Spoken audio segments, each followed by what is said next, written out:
Hey YouTube, this is Vargas, and I am back again with the last of the DVD updates that I picked up these last few weeks with Moviefreakbazaar. I have been trying to cut down on the purchases. This is, since St. Patrick's Day. This is the purchase that I got since St. Patrick's Day, and there was one week where I did buy a whole bunch of dollar DVDs that he had on his album, so that's why I was able to make 4 videos out of this. And that's not even counting the horror movies. Again, if you want to see horror movie content, please visit the sister channel to this, Professor Macabro. That's hosted by the titular Professor Macabro, and he does all the horror DVDs. So if you want to see horror-specific stuff from, this format that we do, check out Professor Macabro. Just search Professor Macabro, and he'll pop up. And so next we go with this. Before I start, rambling. I really like, and I want to get more movies from the 60s and the 70s. My favorite decade, of course, is the 80s. I freaking love the 80s. Anything from the 80s, I'm down for it. So as soon as I seen a movie from the 80s, I'm picking it up. But there's a lot of movies from the 60s and the 70s that I don't know about, that whenever I do come across, I blind buy it because I know it's going to be good. I've mentioned this before.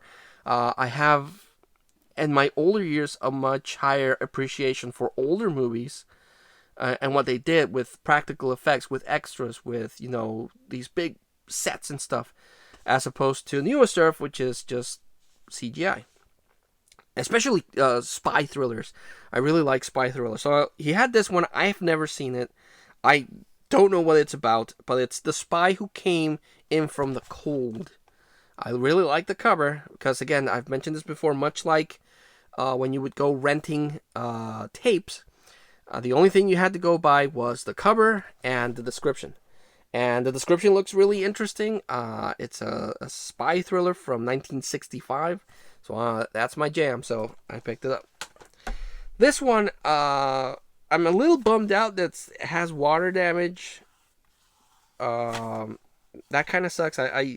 That's my good buddy Movie John had this video series called Collector Problems, and one of the problems I come across frequently is water damage on DVDs. It bugs me. It bugs me to see the wrinkly, and if it gets really bad, I try to open the DVD cases when I see it, try to clean it up, because then you get fungus, and that's a problem. So I already did this one. I try to clean it with a little swab, and but not too much, because then you damage the case. So I did this one, but I'm really bummed out. I'm not gonna lie, that it has water damage. Not too bad, but it does have it. And because I was really looking forward to getting this one, and this is the Asylum's version of Sherlock Holmes. The Asylum is a company that does a lot of mockbusters. Whenever there's this big Hollywood production, they release a low budget version, trying to trick people into getting them. And I like the Asylum. I'm not gonna lie. It's very cheap effects and very bad CGI effects. Sometimes good acting, sometimes poor acting, but you never know. The Asylum is a box of chocolates. You never know what you're going to get. If I may steal a scene from a movie, a quote from a movie, I'm sorry. So I like collecting the Asylum. It's kind of the type of collector that I am. I like blind buying these really random movies that I know are probably garbage, but they're entertaining as hell for the most part. And this one is the Asylum's response to the Robert Downey Jr. Sherlock Holmes movie that came out a number of years ago. But this one has an Iron Man suit, has dinosaurs, has dragons. I was like, yeah, hell yeah, I want to watch that. And I finally found a copy. But again, you can kind of see the wrinkles, has some water damage. The way that I try to fix this, again, like I said, I try to clean it up with a swab, try to kill and a cleaning solution, try to kill the fungus from the inside, and then I put it up to the sun, so the sun will kill it. For the most part, it has worked for me. but yeah, the water damage will always be there, and that kind of really bugs me. Picked up the Ultimate Edition of Dirty Dancing. I will admit I did repurchase this one because I already have this copy of Dirty Dancing, but my copy that I bought at the flea market doesn't have the slipcase, and I was like, well, I'm gonna buy it. I'm gonna rebuy it because it does look nicer with the slipcase, this version. So I was like, yeah, I'm gonna buy it. I'm gonna buy it again, and I'll just pass along the copy that I have to someone else, and I'll keep the one with the slipcase because it's pretty. And Patrick Swayze, I think he's really awesome in Roadhouse. Roadhouse, I would definitely say, is my favorite Patrick Swayze movies, but this one is pretty good. This one's pretty good. Picked up this one, one that I've been trying to find regular release, because every copy that I've come across is the rental version. This is the regular release that has a couple of special features. Not that many, but it is what it is. And it's Collateral Beauty. This is an insane movie that I've seen where Will Smith plays this grieving dad who lost his daughter, and his business partner wants to show that he's insane, so he can take away the company from him and then sell it. So he hires these actors that represent time, love, and death to kind of like interact with him. And then Will Smith is upset at death because he took his daughter, and love because he loved his wife and his daughter, and time because, time has not healed his wounds. And it's really, really weird. It's kind of like Winter's Tale. Is it Winter's Tale? Yeah, it's Winter's Tale. At the same level of madness, but it's very interesting. I don't know. I dug it. I dug it for probably not the same reasons they were the people that made this thought it would, but I thought it was weird, and it's my kind of weird movie. This one I had no idea existed. I have the first one, and I did not know there's a sequel. And this is Fortress 2 Re-Entry. I have the first Fortress with Christopher Lambert, and it's about this futuristic kind of like prison thing. So I had no idea there was a sequel. So as soon as I saw this one, I was like, I need to get it because it's Christopher Lambert, and it's a sequel to a movie that it's an okay movie for what it is. I need to get it. That's an anomaly that I didn't even know existed, so I picked it up. Picked up this one a blind buy because it stars Don Johnson, and it looks interesting. For one cop, this isn't just a case. It's a war. Dead bang. Bang bang. Looks interesting, and it's a snapper case. I've mentioned this before. Snapper case is a really cool thing to collect, but I mentioned this also as well. It's a very fragile format to collect for because since this is cardboard, if this gets water damage, game over, man. Game over. And again, because it is cardboard, if you don't take care of it, it's going to get holes and it's going to get all bent out of shape. This one is pretty nice, but it's a nice snapper case, and I like it for the novelty. But yeah, I do prefer the standard DVD case. But a lot of people really, really love snapper cases, and I understand why. They're cool. They're unique. And I like collecting them, but they are very, very fragile. Blind bought this one, Break, only because of what I was quickly researching online. It's about this hitman who's hired to take out the lover of a mob boss, but the lover is his old lover, so he's like, well, I can't kill her. And then he becomes a target along with the chick. So it sounds very interesting, so I picked it up. Picked up the theatrical version DVD of Terminator Salvation. I really like Terminator Salvation. I have the Blu-ray that has the extended director's cut. I think I might also include the theatrical, but it doesn't have the DVD, so I picked up the DVD, because why not? Finally got a copy of this. I don't know why this one's been so hard to find, but I picked up a copy of Femme Fatale in the snapper case.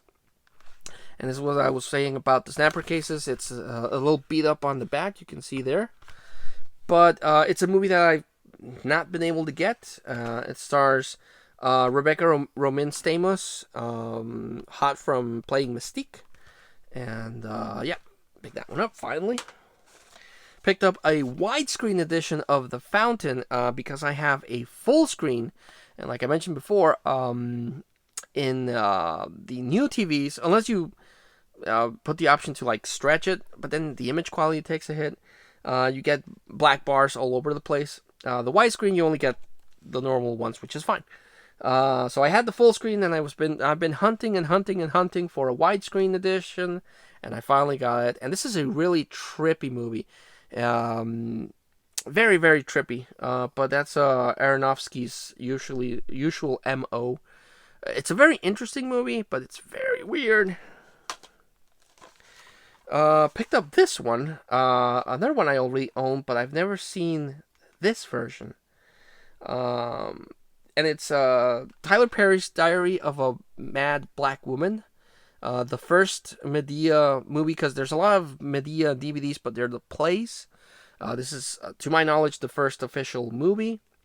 And it comes in this really very pretty case. And it opens up. Again, very, very well designed. I really dig it. And it's a 2-disc set. So I was like, that actually looks very, very pretty. I am taken aback because it looks like a book. It's a very, very nice set, and I've never seen it before. So I've seen the movie obviously because I own it, but I've never seen this set. It's very pretty. So I picked it up because I like collecting these oddball releases of movies I already own. But yeah, very, very pretty. And the last one I picked up, a Blu-ray of Stone Cold Steve Austin and Danny Trejo in Recoil. Stone Cold Steve Austin has been doing a number of movies after leaving the WWF because of his injuries. And this one I didn't know existed, but it stars him and Danny Trejo. And I was like, it might be garbage. It might be good. I won't know until I pop it in. So I'm going to give this disc a spin and see for myself. So that was the last of this DVD update. Like always, I like to recommend the standouts. And, I could pick, if you want to see something weird, The Fountain is a good choice. But expect something really weird and really confusing sometimes. Collateral Damage is weird, but in a funny way. So if you want an unintentional comedy, I would go. I thought it was funny. And if you're a collector looking for something really obscure, I don't know how readily available this is. I personally have never seen this before. This edition of Diary of a Mad Black Woman is very pretty. I will say this. This is a very, very pretty release. And it's a 2-disc set, which is different from the copy that I have. So you can track a copy of this down, upgrade the one that you probably already have. Why not? It's pretty.